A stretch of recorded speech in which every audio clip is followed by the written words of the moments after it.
Former tackle Kingsley Suamatea will move over to left guard, and the other three positions remain unchanged for last year, but should be improved, right? So we welcome in our Chiefs reporter, Nate Taylor. Nate, what sticks out to you about the Chiefs' revamped offensive line so far throughout camp? Well, what sticks out to me right now, Laura, is that the Chiefs have an optimum situation as we are taking this right now, about 2 weeks through training camp. Now, Joshua Simmons, the talented rookie from Ohio State, was projected to be maybe the top offensive tackle to be taken in the draft had he not been injured. Well, he's rehabbed every single day since the moment the Chiefs took him with the 32nd pick. And I even asked him today in his first interview with reporters at training camp, how often are you rehabbing? And it's days off. It's maybe even twice a day. The Chiefs have loved what he has shown so far in terms of his durability, his strength, and even on the hottest day of training camp on Tuesday, we're talking over 100 degrees, Josh Simmons performed very well against veteran pass rushers such as George Karlaftis, Mike Dana, and Charles Omenihu. So for right now, Josh Simmons is the projected starter at left tackle. He will be the new blindside protector for Patrick Mahomes, with Kingsley Suamatea to be on track to be the left guard. And even though they signed Jaylen Moore in the offseason in free agency, he will now look to be the first backup in case something goes wrong with the offensive line. But the Chiefs love what they see from Josh Simmons so far, and Patrick Mahomes could have more protection than he had at any point last year from that left tackle position. Yeah, I know people are like, left tackle, it's such an important position. Do you really want a rookie there? Josh Simmons really is the real deal. So I love the context that you gave there. Thanks so much for joining us. All right, we welcome Bill Barnwell into our group with Courtney and Kevin here. Bill, I'm going to go to you first. Do you think the Chiefs made the right moves to fix their O-line? It's risky, right? I mean, they had to make a change. Left tackle was a mess for them last year with Suamatea and Wanya Morris struggling. But I can't think of a less experienced blind side of your offensive line protecting a Hall of Famer in a year where a team's trying to compete for a Super Bowl. It's not just Josh Simmons at left tackle, and I agree with you, Laura. That's a very talented player, a really promising rookie. But move to left guard. Kingsley Suamatea has one career start at left guard. He didn't play left guard in college. He did not play left guard last year until the very end of the season. Jaylen Moore, who they brought in, who Nate said is going to be their kind of utility player, well, he's never played in the NFL start of the game at left guard. So you're looking at a left side of the line where maybe, ideally, they've combined for one career NFL start at their respective positions. I'm not saying it's not going to work, because I trust Andy Reid, I trust Andy Heck, I trust the Chiefs' offensive staff. But gosh, it is risky when you have a Hall of Famer in the prime of his career where any year you don't win the Super Bowl is a disappointment.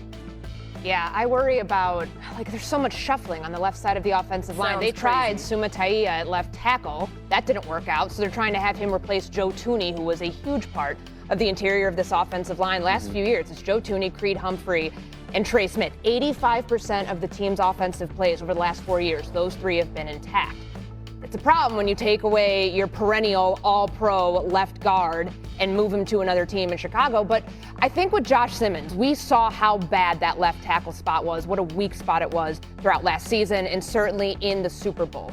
No pressures in 153 pass block snaps for Simmons last year. That's why he rose to the level of being a first-round pick. Yes, there is injury concern, but when you think about what Patrick Mahomes needs at this stage of his career, there's not much that he cannot do. But to not fix the weakest link on this offense, that he can make, hay with just about anything. He can dink and dunk his way to a championship. It's the protection up front that I think they absolutely had to address. They made the right moves in doing it, but I still have questions about how that left side's going to shake out.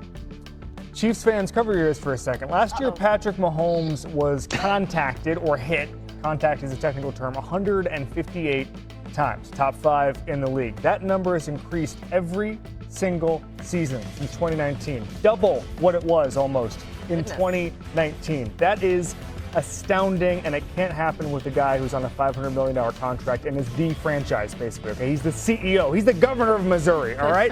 And so I'm looking at this and I'm saying the number one thing that Patrick Mahomes needs to do to get back to being the best quarterback in football by a wide margin, because the margin is getting slimmer every single year, is the deep ball, the thing he had 3-4 years ago that was absolutely magical to watch. That requires A, an incredible offensive line, and B, holding on to the ball for longer. He used to be the best quarterback in football when holding on to the ball for 2.5 seconds. Now he's somewhere in the 20s, depending on the metric you go for. Josh Simmons getting in there, being healthy. The league thinks he's a steal as long as he is healthy and can play in week 1. It seems like it's trending towards health.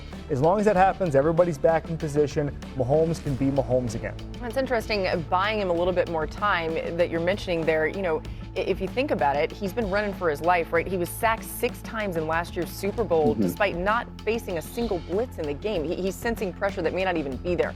All right, let's see what they end up doing. It's going to be fun to watch. Coming up, the news of the day. We're back to it. Micah Parsons. Well, Loris, Micah Parsons has gone public with his unhappiness with the organization, how he's been treated this offseason, and the fact that he now would like to be traded. He officially made that request today to Stephen Jones, saying that he no longer wants to be in Dallas. And in less than 24 hours, he becomes the second standout NFC East player to request a trade from his team. Of course, Micah Parsons has been looking for a new contract, and in a lengthy statement in which he spelled out a lot that has transpired this offseason, he said he met with Jerry Jones to discuss what he thought was going to be a leadership role that somehow turned into a negotiation in which the Dallas Cowboys felt like they had a deal. But when Micah Parsons had his agent call the Cowboys informed his agent they had a deal, and the agent said, there's no deal. Micah never agreed to anything in writing, never saw any proposal. And so here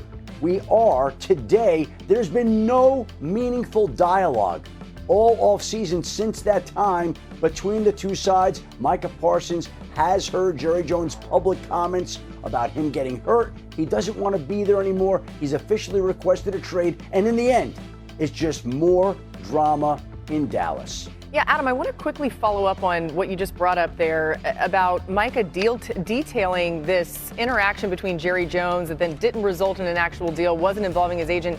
That seems very unprecedented to me, and a little interesting that he would pull the curtain back like that. Do you see anything coming out of that part of this?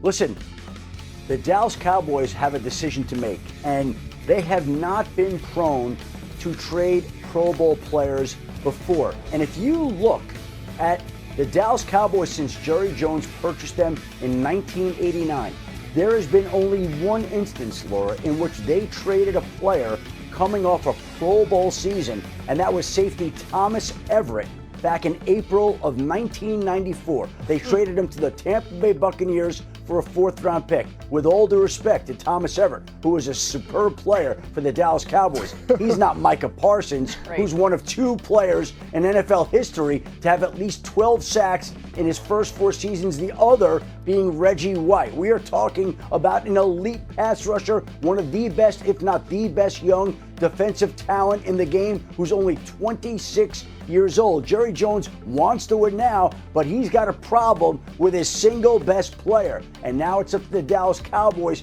to figure out a way out of it, in much the same way the Cleveland Browns had to grapple with Myles Garrett earlier this offseason when he issued his trade request. Yeah, it's a good reminder that happened, and then now you see Myles out there just at training camp with the Browns. Adam, stay right there. We're coming back to you on Terry McLaurin, but first, let's get Bill Barnwell's thoughts on this whole situation with Micah Parsons. We have not had you weigh in yet, Bill, so go ahead. What do you think? What's your instant reaction to all this? Laura, it's not surprising that the Cowboys are waiting until the last possible second, but what makes this so frustrating, beyond the Micah Parsons trade request, is that from the Cowboys' perspective, this process of waiting until the last second to get deals done not only has not worked or saved them money, it has cost them money and cost them the ability to put that money towards other players outside the organization. Think back to the Dak Prescott negotiations, the first time he needed a new deal. They could have got that deal done for less than $40 million years earlier. Instead, they waited and gave him $40 million and a no tag clause. They could have got it done maybe for $50 on this last deal. Instead, they waited until the last second and had to pay him $60 million. They waited on CeeDee Lamb. They waited on Zeke Elliott. Those deals, if they get done earlier in the cycle, if they get done with better comparables, the Cowboys save money. If the Cowboys do a Micah Parsons deal last year, which Micah Parsons said he was willing to do when the top of the market was much less than it is now, They save $7, $8, $9 million a year. That's money you can put towards other players on your roster, and the Cowboys have not been willing to do that with no real benefit in return beyond upsetting their players and making them feel frustrated. And the part that I find so frustrating about all this, Laura, is think about the way we talk about the Cowboys. They are a banner franchise. So the team we probably talk about the most here on ESPN. The teams who trade away young superstar defenders are frankly not the highlights of the NFL. It's the Jets trading away Jamal Adams, the Jags trading away Jalen Ramsey, the Raiders trading away Khalil Mack. Some of the least successful franchises in football are the teams trading those guys away. Every other successful franchise, they are desperate for a player like Micah Parsons. They do whatever they can to make Micah Parsons happy. They do whatever they can to sign him as quickly as possible. And the Cowboys, for some inexplicable reason, think the opposite is the best way to go. It's crazy. First of all, Bill, we're both wearing brown jackets. Since you're home, you're the one that has to change. Uh-oh. Oh, Bill. Piggybacking off what you said, though, the Cowboys seem to be under the mistaken belief that something is going to happen which has never happened in the history of sports, which is the price of a superstar player is going to go down. You should want to run to sign an extension with someone like Micah Parsons, who, as I said, was a quarter of your entire pressures despite missing 4 games last year. It's like my friends who are trying to buy houses and they say, oh, we'll wait until the housing market goes down. Yeah, the housing market will get right to that. It'll start to balance out any second now, irrespective of the fact that it's always going up. That's the price of a pass rusher. It is so easy. That's what's frustrating. It is so easy to come to an agreement with a player like Micah Parsons. Just give him a little bit more than the top pass rusher before him. The market is set. You go out, you give him $42 million. Sure, you do that because he's worth it. The cap always goes up. There's always flexibility. You've seen time and time and time